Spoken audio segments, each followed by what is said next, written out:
Explica-Mato para mais um vídeo, desta vez para mostrar como escrever um complexo, quer na forma algébrica, quer na forma trigonométrica, caso o seu afixo esteja num dos eixos. Então o que é que vais aprender, o que é que deves rever para entender esta apresentação? Vais aprender exatamente isto, a escrever na forma algébrica e forma trigonométrica quando o afixo está nos eixos. Não é necessário fazer contas e é precisamente para alertar para isso que eu estou a fazer este vídeo, ok? Então o que é que deves saber? Conhecer as amplitudes dos semi-eixos, eu vou falar delas durante a apresentação, e conhecer a forma algébrica e forma trigonométrica de um complexo que foi apresentada exatamente na aula anterior a esta, ok? Bom, como eu vou na aula seguinte apresentar uma forma mais abrangente de passar da forma algébrica para a trigonométrica e vice-versa, eu resolvi fazer este vídeo para vos mostrar que se o afixo está num dos eixos, então não temos de fazer contas, ok? E isso nem é valorizado, aliás, acho que é mais valorizado se o aluno apresentar de forma imediata, porque mostra que tem uma noção das coisas. Então eu vou escrever aqui forma algébrica e aqui forma trigonométrica. Já vimos no vídeo anterior, eu vou aqui relembrar que a forma algébrica é esta, z igual a mais bi, em que a é a parte real e o b é a parte imaginária, está no primeiro vídeo, ok? A forma trigonométrica é escrita então em função da distância do afixo à origem, que é o módulo de z, é elevado a i θ, sendo θ a amplitude, há uma amplitude principal, mas existem infinitas amplitudes que podemos colocar aqui para definir o complexo, porque podemos estar a dar voltas infinitas e, portanto, qualquer uma pode ser aqui apresentada. A amplitude principal é só uma, está no intervalo de menos π a π, bom, mas isso está no vídeo anterior. Bem, eu vou então apresentar aqui um exemplo, isto é um vídeo muito rápido, e é bastante intuitivo também, mas é só para que fiquem com esta ideia, ok? Eu vou colocar 4 exemplos para ter exatamente um afixo em cada um dos semi-eixos. Então, temos aqui o plano complexo, aqui a origem, este é o eixo dos reais, tenho aqui o eixo dos imaginários, imaginário de z, e vou colocar agora aqui, isto não está à escala, ok? Isto é apenas um esboço para termos uma ideia. Servir de exemplo, portanto, aqui um afixo, vou colocar outro afixo aqui, coloco outro aqui e vou colocar outro por aqui, tudo bem? Eu vou chamar aqui Z1, aqui o Z2, aqui Z3 e aqui o afixo do Z4. Vou também indicar exatamente onde é que eles estão, ok? Então este aqui, posso dizer que está aqui em uma unidade, no eixo dos reais, na parte positiva. Aqui vou dizer 2 unidades no eixo dos imaginários, parte positiva. Aqui vou dizer menos 3 unidades, portanto no eixo dos reais na parte negativa. E aqui vou colocar menos 1,5, por exemplo. Bom, e agora vou escrever na forma algébrica e na forma trigonométrica de forma imediata e para verem que não é preciso fazer qualquer cálculo, ok? Z1, Z2, Z3 e o Z4. Depois vou fazer o mesmo também, vou até já escrever, vou escrever na forma trigonométrica, o Z1, o Z2, o Z3 e o Z4 também. Vou começar aqui pela forma algébrica primeiro, ok? Bom, começando pela forma algébrica, eu tenho que escrever então na forma A mais BI. Isto não, nada mais é do que ver coordenadas de pontos, reparem. O Z1 está no eixo dos reais, logo a parte imaginária é 0. Então, eu vou escrever, na parte dos reais está aqui em 1. Então, 1 mais 0i. Ora, 0 vezes i dá 0 e aqui dá 1. Portanto, reparem, está no eixo, está escrito na forma algébrica. O Z2 está no eixo aqui, está no eixo dos imaginários, logo a parte real é 0. Então, eu vou dizer 0 mais, e qual é as unidades que está aqui no eixo dos imaginários? 2 unidades, então 2i. 0 mais 2i dá 2i, está escrito na forma algébrica. O Z3 está no eixo dos reais, logo a parte imaginária é 0, então eu vou escrever menos 3 mais 0i. Que dá menos 3, está escrito na forma algébrica.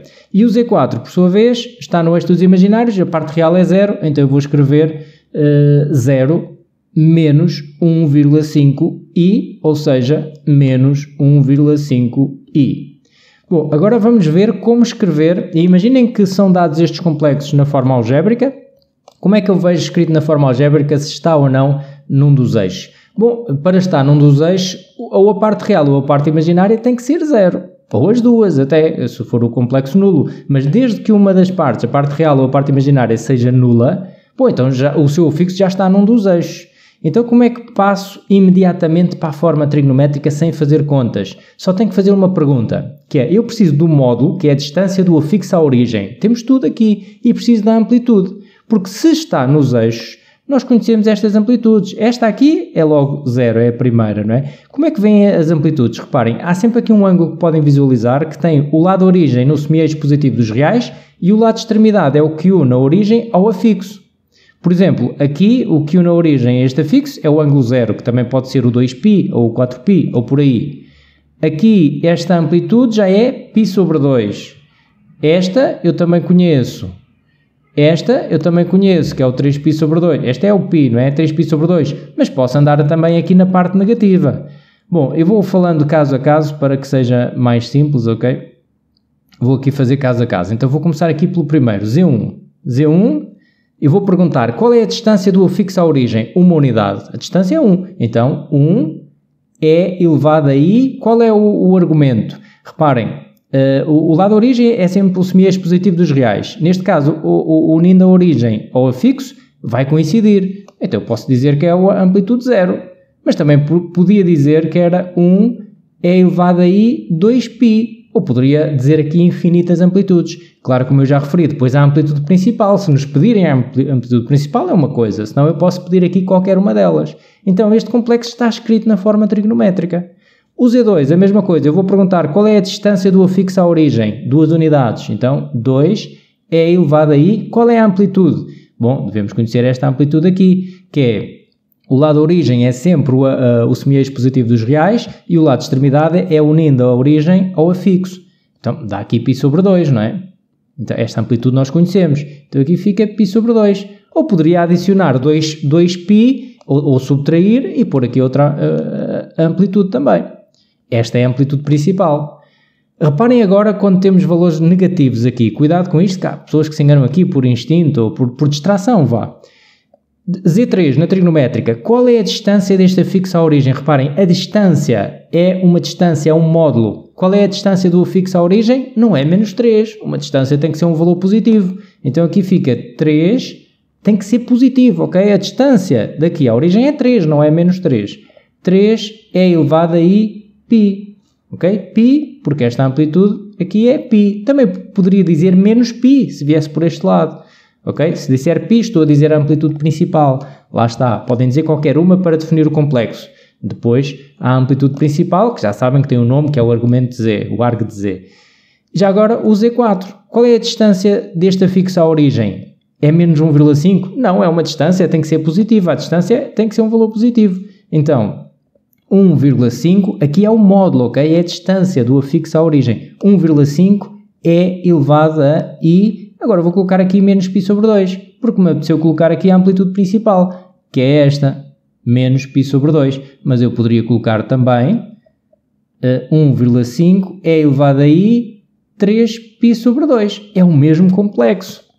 Aqui posso colocar outra amplitude. Vinha pelo lado positivo, ok? E vinha aqui ao 3π sobre 2. Ou poderia dar depois uma volta completa e colocava aqui, ora 3, 4, 5, 6 ou 7π sobre 2. Por exemplo... Bom, o que eu quero transmitir com esta apresentação, e vou ficar por aqui, é escrever um número complexo na forma algébrica ou trigonométrica, se o seu afixo estiver nos eixos, é automático, ok? Mesmo para a trigonométrica só tenho que perguntar qual é a distância à origem, tanto, qual é a amplitude, e vocês conhecem estas amplitudes todas. Bom, fico por aqui nesta apresentação, muito obrigado por assistir, um grande abraço e até uma próxima!